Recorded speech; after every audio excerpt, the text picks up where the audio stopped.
ஓம் சாந்தி 6/12/2025 காலை முரளி பாப்தாதா மதுபன். சிவ பரமாத்மாவின் மகாவாக்கியம்.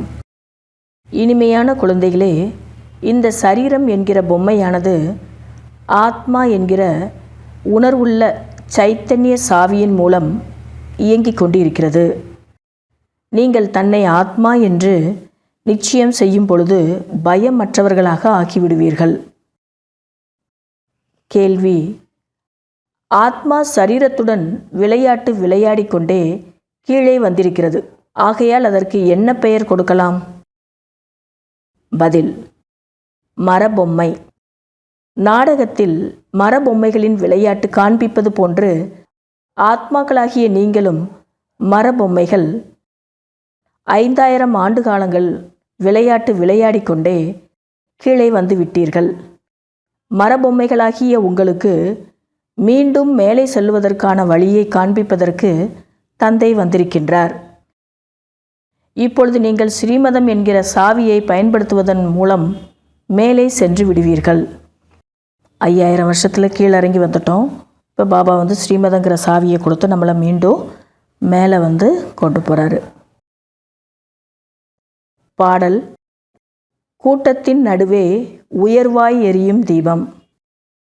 ஓம் சாந்தி. ஆன்மீக தந்தை ஆன்மீக குழந்தைகளுக்கு ஸ்ரீமதத்தை கொடுக்கின்றார். யாருடைய நடத்தை நன்றாக இல்லை என்றால் உனக்கு ஈஸ்வரன் தான் நல்ல வழி காண்பிக்க வேண்டும் என்று தாய் தந்தை கூறுவர்.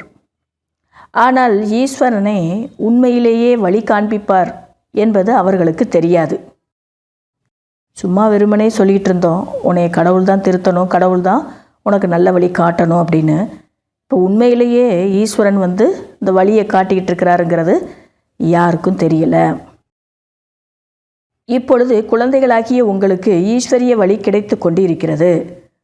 அதாவது ஆன்மீக தந்தை குழந்தைகளை சிரேஷ்டமாவதற்காக சிரேஷ்ட வழியை கொடுத்து கொண்டிருக்கிறார். இப்பொழுது நாம் சிரேஷ்டத்திலும் சிரேஷ்டமானவர்களாக ஆகிக் கொண்டிருக்கின்றோம். தந்தை நமக்கு எவ்வளவு உயர்ந்த வழி கொடுத்து கொண்டிருக்கின்றார். நாம் அவரது வழிப்படி நடந்து மனித நிலையிலிருந்து தேவதைகளாக ஆகிக் கொண்டிருக்கிறோம். மனிதனை தேவதையாக ஆக்கக்கூடியவர் தந்தை என்பது நிரூபணமாகிறது. மனிதனை தேவதையாக ஆக்கினார் என்று சீக்கியர்களும் பாடுகின்றனர். ஆக அவசியம் மனிதனை தேவதையாக ஆக்கக்கூடிய வழி கொடுக்கின்றார். வழியை கொடுத்து தான் நம்மளை மனித நிலையிலிருந்து தேவதையாக மாற்றுறாரு. அதைத்தான் சீக்கியர்களும் சீக்கிய தர்மத்தில் பாடியிருக்காங்க அப்படின்னு தந்தை சொல்லிகிட்ருக்காங்க. நீங்கள் பதித்தமாக, அதாவது அசுத்தமாக ஆகிவிட்டீர்கள். பாவனம் ஆவதற்காக என்னை நினைவு செய்யுங்கள் என்று தந்தை கூறுகின்றார். புருஷோத்தம் ஆகக்கூடிய இந்த மேளா சந்திப்பு சங்கமிகத்தில் தான் ஏற்படுகிறது. பலர் ஸ்ரீமதத்தை பெறுகின்றனர். இதுதான் ஈஸ்வரனுடன் குழந்தைகளினுடைய மேளா என்று கூறப்படுகிறது. அதாவது சந்திப்பு என்று கூறப்படுகிறது. ஈஸ்வரனும் நிராகாரமாக இருக்கின்றார். குழந்தைகளும் நிராகாரமாக ஆத்மாக்களாக இருக்கின்றனர். நான் ஆத்மா என்ற இந்த பழக்கத்தை மிகவும் பக்காவாக உறுதியாக ஆக்கிக் கொள்ள வேண்டும். எவ்வாறு பொம்மைக்கு சாவி கொடுத்துவிட்டால் அது நடனம் ஆடிக்கொண்டே இருக்கும். ஆக ஆத்மாவும் இந்த சரீரம் என்ற பொம்மைக்கு சாவியாகும். ஆத்மா இதில் இல்லை என்றால் எதுவும் செய்ய முடியாது. நீங்கள் சைத்தன்ய பொம்மைகள் ஆவீர்கள். பொம்மைக்கு சாவி கொடுக்கவில்லை என்றால் எந்த வேலைக்கும் பயன்படாது, அப்படியே நின்றுவிடும். ஆத்மாவும் சைத்தன்ய சாவியாகும். இது அழிவற்ற சாவியாகும். நான் ஆத்மாவைத்தான் பார்க்கின்றேன் என்று தந்தை புரிய வைக்கிறார். எவ்வாறு வண்டியில் பெட்ரோல் தீர்ந்ததும் மீண்டும் நிரப்பப்படுகிறது அல்லவா? எனக்குள் இப்பொழுது பெட்ரோல் எப்படி நிரப்புவது என்பதை உங்களது ஆத்மா புரிந்திருக்கிறது. இங்கே பெட்ரோல் நிரப்புறதுன்னா என்னங்கிறத நீங்கள் இப்போ புரிஞ்சிருக்கீங்க அப்படின்னு பாபா சொல்லிகிட்ருக்காங்க. பேட்டரியில் சக்தி குறைந்ததும் அதில் மீண்டும் சக்தி நிரப்பப்படுகிறது அல்லவா? எந்த அளவிற்கு நினைவு செய்கிறீர்களோ அந்த அளவிற்கு சக்தி நிரம்பும். 84 பிறவிகள் எடுத்து பேட்டரியில் சக்தி காலியாகி விட்டது. சத்தோ ரஜோ தமோவாகி விட்டது. இப்பொழுது மீண்டும் சாவி கொடுப்பதற்காக தந்தை வந்திருக்கின்றார். அதாவது சக்தியை நிரப்புவதற்காக தந்தை வந்திருக்கின்றார்.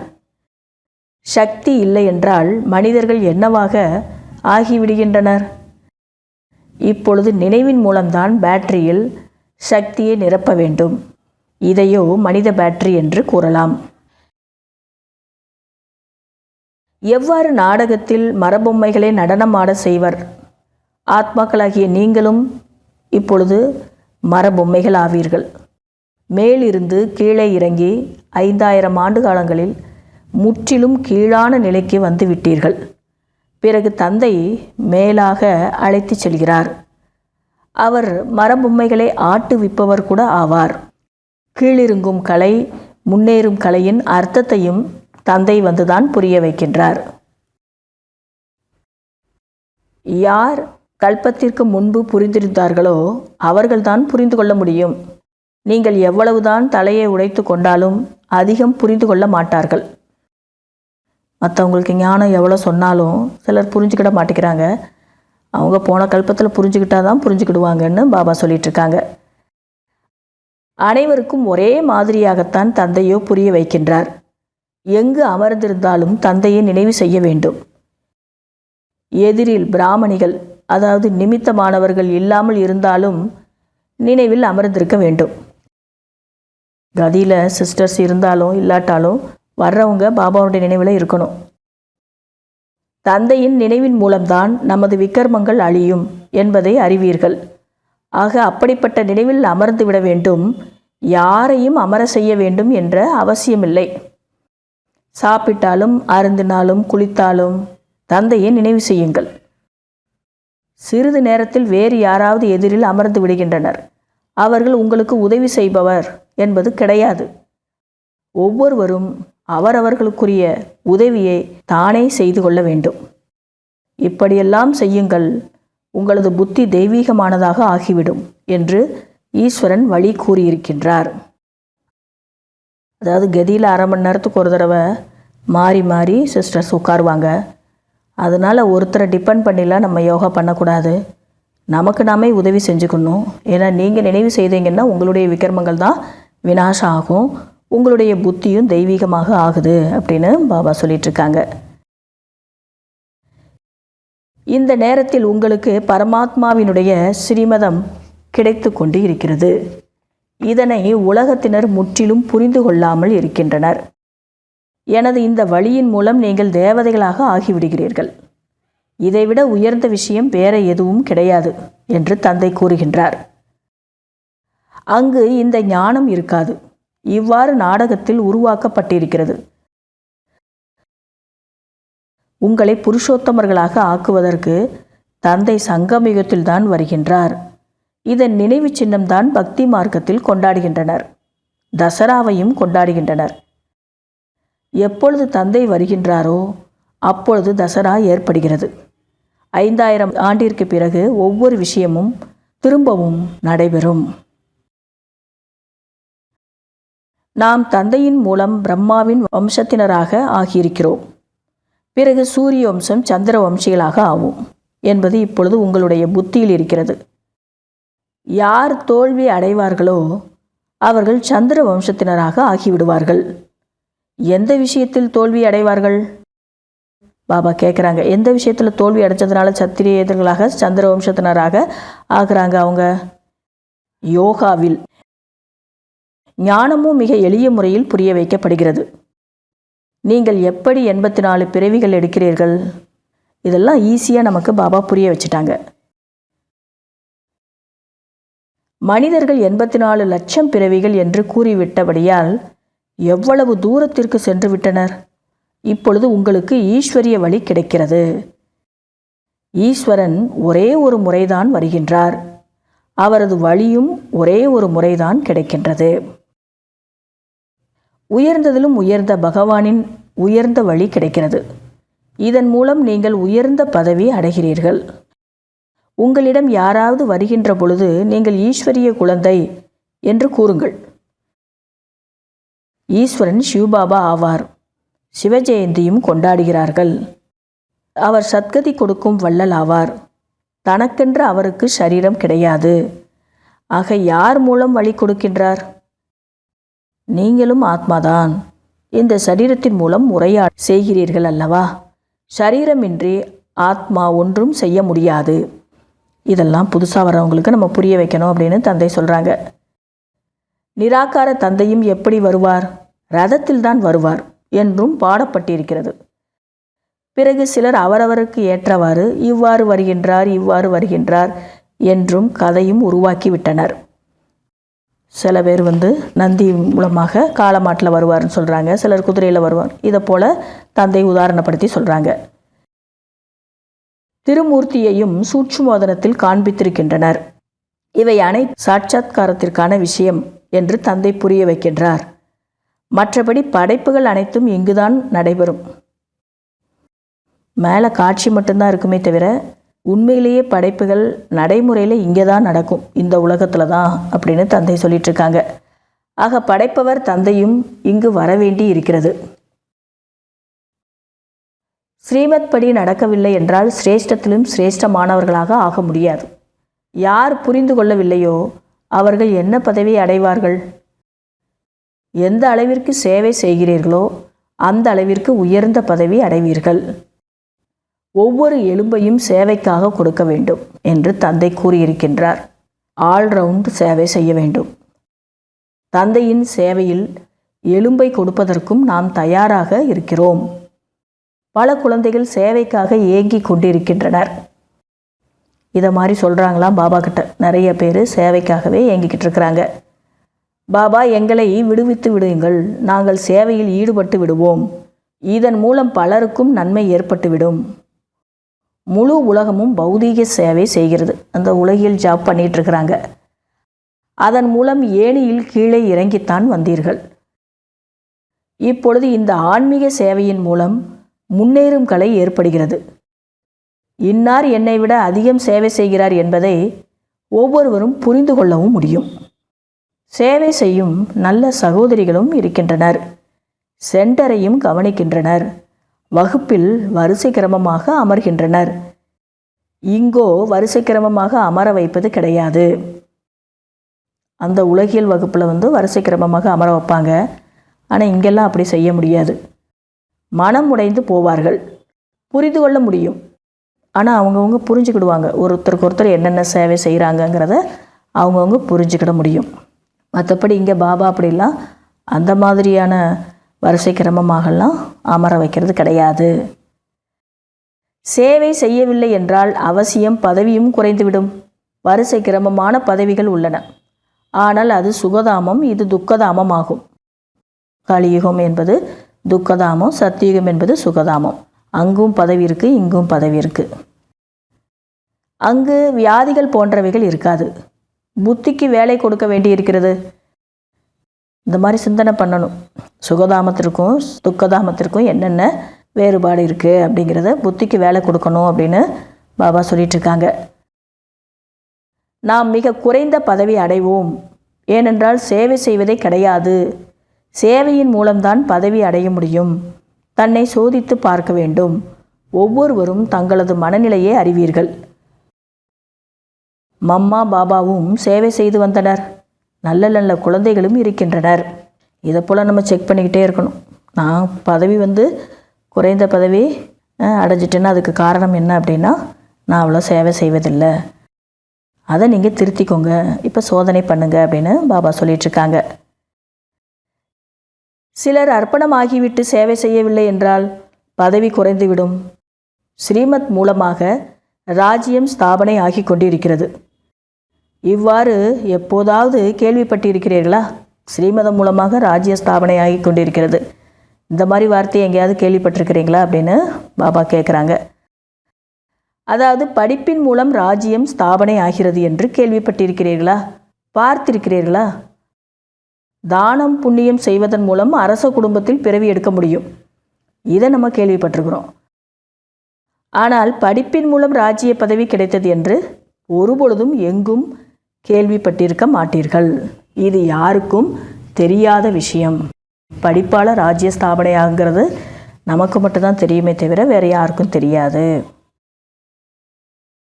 இந்த கலப்படமற்ற ஞானத்தை ஒரே ஒரு சிவபாபாவிடம் இருந்து தான் உங்களுக்கு கிடைக்கிறது. இந்த ரத்தினம் ஞான கடலில் இருந்து வெளிப்படுகிறது. அந்த கடலுக்கான விஷயம் கிடையாது. இந்த ஞானக்கடல் குழந்தைகளாகிய உங்களுக்கு ஞான ரத்தினங்களை கொடுக்கின்றார். இதன் மூலம் நீங்கள் தேவதைகளாக ஆகின்றீர்கள். சாஸ்திரங்களில் என்னவெல்லாம் எழுதி வைத்து விட்டனர். கடலில் இருந்து தேவதைகள் வெளிப்பட்டனர், இரத்தினங்களை கொடுத்தனர். இந்த ஞான கடலானவர் குழந்தைகளாகிய உங்களுக்கு இரத்தினங்களை கொடுக்கின்றார். அந்த மாதிரி சாஸ்திரங்களில் என்னென்னவோ சொல்லிட்டாங்க. ஆனால் உண்மையான விஷயம் என்ன அப்படின்னா, ஞானக்கடல் கிட்ட இருந்து தான் உங்களுக்கு ரத்தினங்கள் கிடைக்கிது. அவர் தான் கொடுக்குறாரு. நீங்கள் ஞான ரத்தினங்களை தேர்ந்தெடுக்கிறீர்கள். முன்பு கற்களை தேர்ந்தெடுத்தீர்கள். அதனால் கள்ளு புத்தி உடையவர்களாக ஆகிவிட்டீர்கள். இப்பொழுது ரத்தினங்களை தேர்ந்தெடுப்பதால் தங்க புத்தி உடையவர்களாக ஆகிவிடுகிறீர்கள். பாரஸ்நாத் ஆகிறீர்கள் அல்லவா? இந்த பாரஸ்நாத் லக்ஷ்மி நாராயணர் உலகிற்கு எஜமானர்களாக இருந்தனர். பக்தி மார்க்கத்தில் அவர்களது பெயர் அவர்களது சிலைகளை உருவாக்கி வைத்திருக்கின்றனர். உண்மையில் லக்ஷ்மி நாராயணர் பாரஸ்நாத் ஒரே ஒருவர்தான். நேபாளத்தில் பசுபதிநாதருக்கு திருவிழாவும் கொண்டாடுகின்றனர். அவரும் பாரஸ்நாத் ஆவார். நல்லது. இனிமையிலும் இனிமையான தேடி கண்டெடுக்கப்பட்ட செல்லமான குழந்தைகளுக்கு தாயும் தந்தையும் ஆகிய பாப்தாதாவின் அன்பு நினைவுகள் மற்றும் காலை வணக்கம். ஆன்மீக குழந்தைகளுக்கு ஆன்மீக தந்தையின் அன்பு நினைவுகள் மற்றும் நமஸ்காரம். கடைபிடிக்க வேண்டிய முக்கியமான சாராம்சம். முதல் பாயிண்ட்டு, தந்தை எந்த ஞான ரத்தினங்களை கொடுத்திருக்கின்றாரோ அதை மட்டுமே தேர்ந்தெடுக்க வேண்டும், கற்களை அல்ல. தேக அபிமானம் என்ற கடுமையான நோயிலிருந்து தன்னை பாதுகாத்து கொள்ள வேண்டும். ரெண்டாவது பாயிண்ட்டு, தனது பேட்டரியில் முழுமையான சக்தியை நிரப்பிக் கொள்வதற்காக பவர் ஹவுஸ் தந்தையிடத்தில் தொடர்பு வைத்து கொள்ள வேண்டும். ஆத்ம அபிமானியாக இருப்பதற்கான முயற்சி செய்ய வேண்டும். பயமற்றும் இருக்க வேண்டும். வரதானம். வள்ளல் தன்மையின் பாவனை மூலம் ஆசை என்றால் என்னவென்றே அறியாத நிலையின் அனுபவம் செய்யக்கூடிய திருப்தியான ஆத்மா ஆகுங்கள். நாம் வள்ளலின் குழந்தைகளாகி அனைத்து ஆத்மாக்களுக்கும் கொடுக்க வேண்டும் என்ற இந்த ஒரு லட்சியம் சதா இருக்க வேண்டும். வள்ளல் தன்மையின் பாவனை வைப்பதனால் சம்பன்ன ஆத்மா, அதாவது நிரம்பிய ஆத்மா ஆகிவிடுவீர்கள். மற்றும் யார் நிரம்பியவர்களாக இருக்கிறார்களோ அவர்கள் சதா திருப்தியாகவும் இருப்பார்கள். நான் கொடுக்கக்கூடிய வள்ளலின் குழந்தை கொடுப்பதுதான் பெறுவது. இந்த பாவனை சதா தடையற்றவராகவும் ஆசை என்றால் என்னவென்றே தெரியாத நிலையையும் அனுபவம் செய்ய வைக்கிறது. சதா ஒரு லட்சியத்தின் பக்கம்தான் பார்வை இருக்க வேண்டும். அந்த லட்சியம் பிந்து என்பதாகும். மற்ற எந்த விஷயங்களிலும் விஸ்தாரத்தை பார்த்தாலும் பார்க்காதீர்கள், கேட்டாலும் கேட்காதீர்கள். ஸ்லோகன். புத்தி மற்றும் ஸ்திதி ஒருவேளை பலகீனமாக உள்ளதென்றால் அதற்கான காரணம் வீணான எண்ணங்கள்தான். இன்றைய அவ்யக்த சமிக்கை. கர்மாதீத் ஆகுவதற்காக கருமங்களின் கணக்கு வழக்குகளில் இருந்து விடுபடுங்கள். சேவையில் கூட சேவையின் பந்தனத்தில் மாட்டியிருக்கும் சேவாதாரியாக அல்லாமல் பந்தனத்திலிருந்து விடுபட்டவராகி சேவை செய்யுங்கள். அதாவது எல்லைக்குட்பட்ட ராயல் இச்சைகளில் இருந்து விடுபட்டவர் ஆகுங்கள். எவ்வாறு தேகத்தின் பந்தனம், தேக சம்பந்தத்தின் பந்தனம் உள்ளதோ அதுபோல் சேவையிலும் சுயநலம் கொண்டிருப்பதும் ஒரு பந்தனம்தான். இந்த பந்தனமும் கர்மாதீத் ஆகுவதில் தடையை ஏற்படுத்துகிறது. கர்மாதீத் ஆகுவது என்றால் இந்த ராயல் கணக்கு வழக்குகளில் இருந்து விடுபட வேண்டும். நல்லது. ஓம் சாந்தி.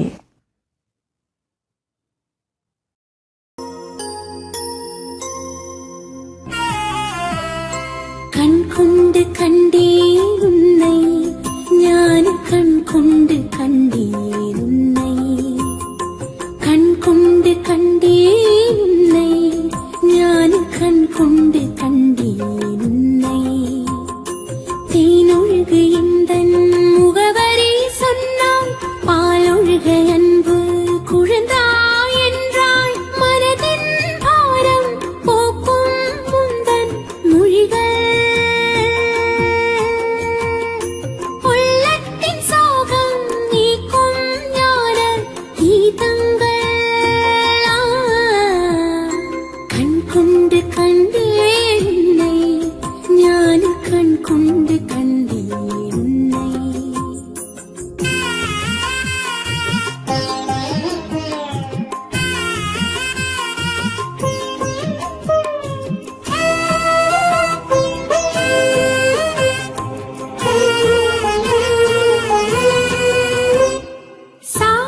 சாட்சியாயிருக்கு கற்றுத் தந்தாயே, போற்றி புகழோடு வாழும் நிலை தந்தாய்.